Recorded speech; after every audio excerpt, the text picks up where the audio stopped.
na, magprito na tayo ng tosinong bangus. Ayan.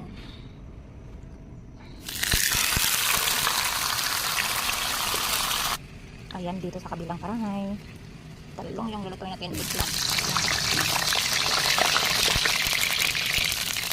Ito tayo ng eggplant. Basic lang po talaga guys. Ang pagluto ng eggplant. Parang pritong lang. Sandali lang yung maluluto na. Ito talaga yung pinakamagaling luto guys. Ayan, luto na. Kunin na natin.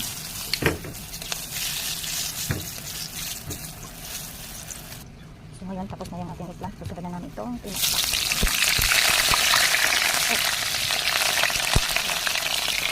At dito na naman tayo sa kabila.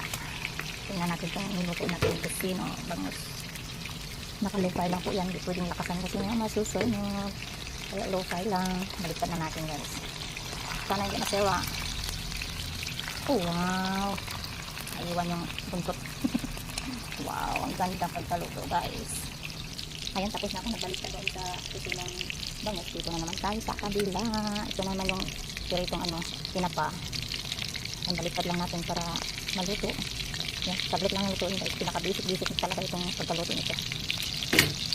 Yan, luto na. Patayin natin. Pinaka-basic talaga ito guys. Lutuin ang bilis lang. At saka ito rin luto na. Patayin na rin natin guys. So, lipat natin dito sa magandang lagayan. Ayan, kunin na natin. Gandahan ka guys. Bawal ma-break. Ay, kasarap. Wow. Sarap talaga nito. Plaster lang natin. Ang ayos. Ang kasya, naiwan yung buntot. Lagyan natin yung buntot kasi nga yun ang nagkukumpleto sa hugis ng isda, yung buntot. Ayan, ayan na guys, lutong-luto na lahat. Ayan, tapos na ating pagluluto. Ihahatid ko na doon sa kanila.